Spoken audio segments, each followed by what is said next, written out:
देखिए अभी हम लोग अपेक्षित अपवर्तनांक निकालना सीखेंगे।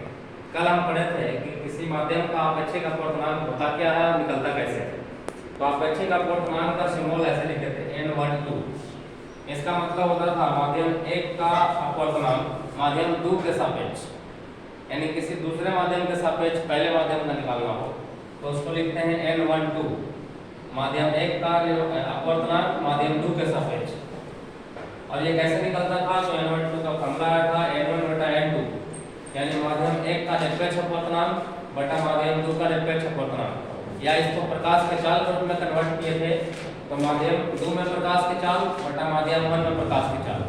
इसी तरह से यदि दूसरे माध्यम का निकालना है पहले के सापेक्ष तो फॉर्मूला उलट जाएगा प्रकाश के चाल के रूप में ऐसा। और ये यदि दोनों को ध्यान से देखें तो लगता है कि इसका जो फॉर्मूला है इसका जस्ट रेसिप्रोकल उल्टा। इसका मतलब कि N12 का जो मान होगा वो N21 का रेसिप्रोकल होगा, उल्टा होगा। तो N12 बराबर 1/N2। और कल पिछले दिन ये भी हम लोग जाने थे कि किसी माध्यम का निरपेक्ष अपवर्तनांक कितना होगा। तो सबसे पहले हवा का निकाले थे। हवा का निरपेक्ष अपवर्तनांक कितना है? लगभग 1, क्योंकि हवा में और निर्वात में प्रकाश की चाल लगभग बराबर होती है। पानी का कितना है? 1.33। कांच का कितना था? और हीरा का 2.4। यह निरपेक्ष अपवर्तनांक था।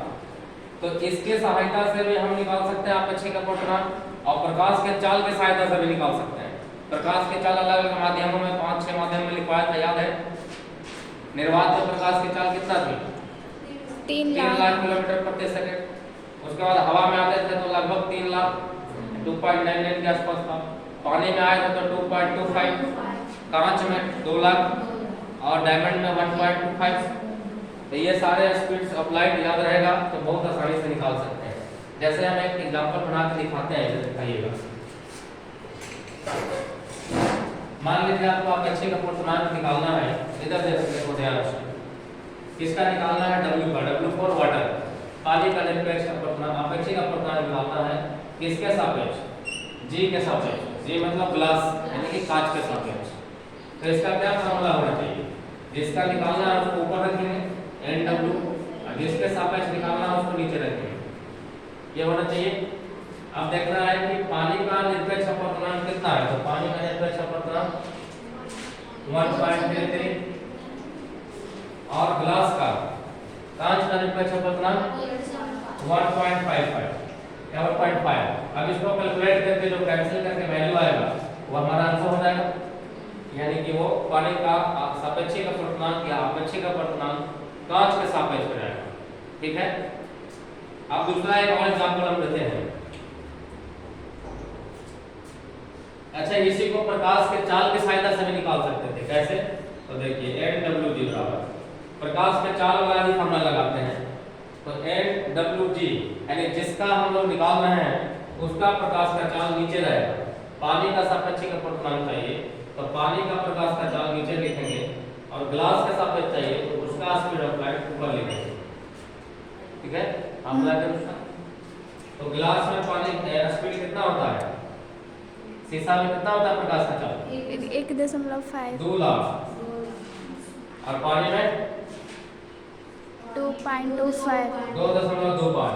तो इसको भी सॉल्व कीजिएगा और इसको सॉल्व कीजिएगा तो दोनों का वैल्यू एग्जैक्ट बराबर आएगा। तो इस तरीके से भी निकाल सकते हैं, उस तरीके से भी निकाल सकते हैं। क्लियर है? अब एक और, जैसे मान लीजिए निकालना है एयर का, हवा का वाटर के सापेक्ष। तो हवा का वाटर के सापेक्ष निकालना है तो हवा का स्पीड नीचे रहेगा और वाटर के सापेक्ष चाहिए तो उसका पाथ ऊपर रहेगा। तो पानी में प्रकाश का चाल कितना? 2.25 और हवा में लगभग 3 लाख। अगर इसको हम लोग कैलकुलेट करें तो पॉइंट हटाएंगे तो 225 और पॉइंट के बदले नीचे आएगा 2 0 तो 300। अब इसको 25 से काट दे तो क्या मान कटेगा? 9 बार। ये 12 बार और ये 3 से ये 4 से, यानी कि 3/4। यदि फ्रैक्शन में रखना है तो ऐसे या डिवाइड करने में तो 0.75 कितना आ जाएगा? क्लियर है?